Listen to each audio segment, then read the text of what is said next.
श्री राधा कृष्ण।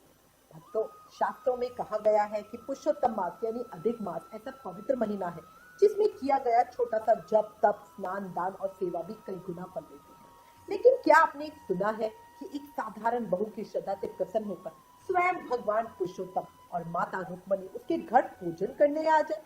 आज की कहानी केवल एक कहानी नहीं है, बल्कि सच्ची श्रद्धा, भक्ति और पुरुषोत्तम भगवान की महिमा का अद्भुत उदाहरण है। तो आइए सुनते हैं अधिक मास स्नान की ये चमत्कारिक कहानी। एक समय की बात है, एक गांव में एक सास और उसकी बहू रहते थे। सास बहुत धार्मिक स्वभाव की थी। वो प्रतिदिन भगवान का भजन करती, कथा सुनती और धर्म कर्म में अपना समय बिताती थी। एक बार जब अधिक मास आने वाला था, सास घर के आंगन में बैठी भगवान का स्मरण कर रही थी। तभी बहू ने पूछा, बाजी, आप बार बार अधिक मास की बात क्यों कह रही हैं? ये अधिक मास इतना विशेष क्यों माना जाता है? सास मुस्कुराई और बोली, बहू, जिस महीने सूर्य एक राशि से दूसरी राशि में प्रवेश नहीं करता, उस महीने को अधिक मास या पुरुषोत्तम मास कहते हैं।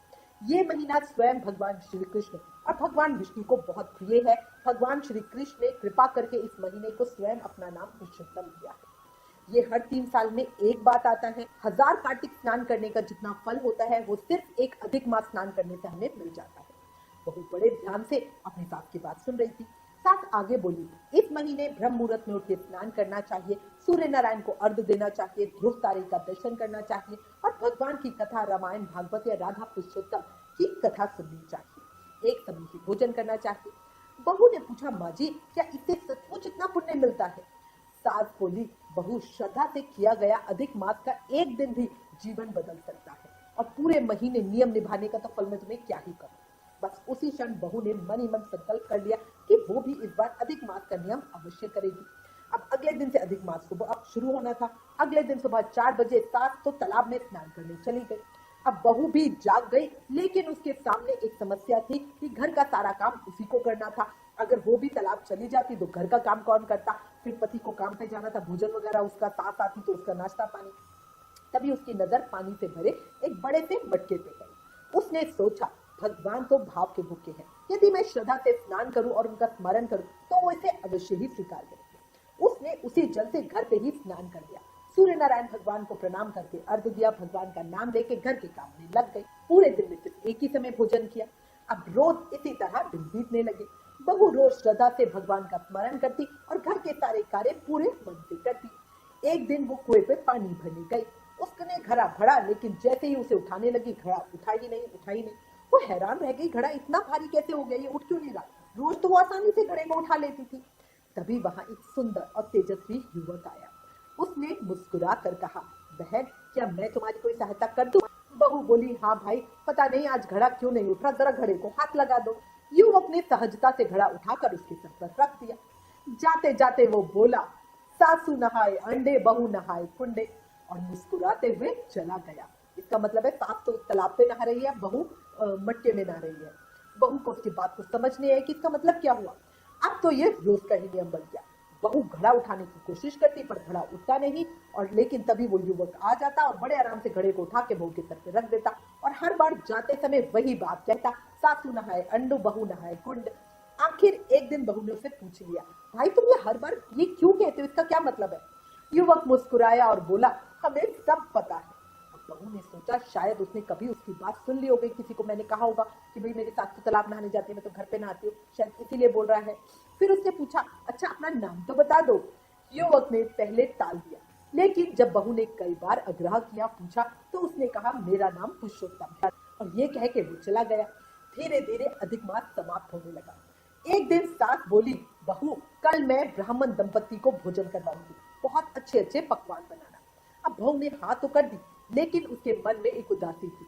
वो सोचने लगी, स्नान तो मैंने भी किया है, लेकिन मैं किसे भोजन कराऊं? अगर मैं सासू को कहूंगी कि मैंने भी स्नान किया और मैं भी ब्राह्मण दंपति बुलाऊंगी, वो तो बहुत गुस्सा हो जाएगी। अगले दिन जब वो पानी भरने गई, तब पुरुषोत्तम फिर मिले। उसने बहू के चेहरे की उदासी देखकर उसका कारण पूछा। तो पूछा उससे कि बहन आज इतनी परेशान क्यों हो? तो बहू ने सारी बात बता दी और कहा कि अब मैं क्या करूं, मुझे समझ नहीं आ रहा। पुरुषोत्तम मुस्कुराए और बोले, बस इतनी सी बात, तुम चिंता मत करो, मैं कल तुम्हारे घर खुद भोजन करने आऊंगा। बहू चौंक गई, लेकिन मैं तुम्हें बुलाऊंगी कैसे? पुरुषोत्तम भगवान बोले, तुलसी के पास 2 थालियां सजाकर रख देना और गरुड़ घंटी बजा देना, मैं खुद चला आऊंगा। अब ये बात बहू को अजीब तो लगी, पर उसको तो बड़ी खुश हो गई, चल मेरा भी वो उद्यापन हो जाएगा। अगले दिन बहू ने अनेक तरह के पकवान बनाए।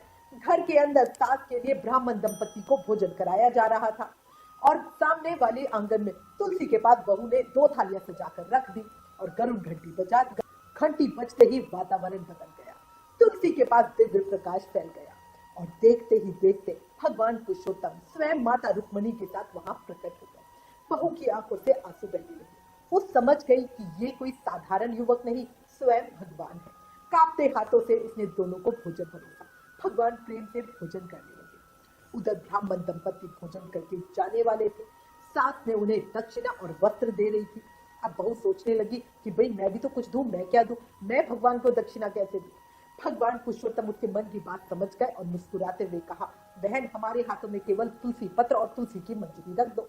बहू ने वैसा ही किया।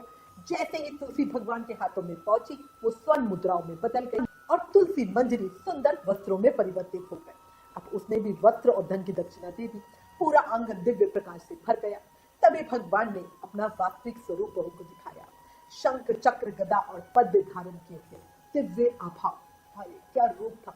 माता रुक्मणी उनके साथ खड़ी थी। अब ये देखकर तो बहू भाव विभोर हो गई और उनके चरणों में भगवान ने उसे आशीर्वाद दिया और कहा, तुमने श्रद्धा, सेवा और सच्चे भाव से अधिक मास का पालन किया, इसलिए आज हम स्वयं तुम्हारे घर भोजन करने आए हैं। और इतना कह के भगवान अंतर ध्यान हो। लेकिन जाते जाते पूरा घर हीरे मोती स्वर्ण और धन धान्य से भर गया।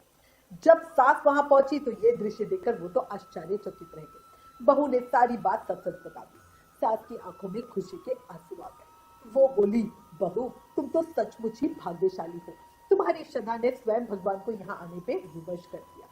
और उसके बाद सास ने कहा कि अगर तुमने नियम किया था मुझे बताती, हम दोनों साथ में करते, पर आगे जब भी अधिक मास आएगा हम दोनों साथ में नियम करेंगे। हे पुरुषोत्तम मास के ठाकुर, हे मेरे पुरुषोत्तम भगवान, इस कहानी को कहते सुनते उकारा भरते सबके ऊपर अपनी कृपा बनाए रखना। बहू की तरह हमारा भी स्नान पूरा कराना, हमारे व्रत का भी फल हमें देना। बोला पुरुषोत्तम मास के ठाकुर की जय। लक्ष्मी नारायण भगवान की जय। जय जय श्री राधे, जय जय श्री राधे, जय जय श्री राधे।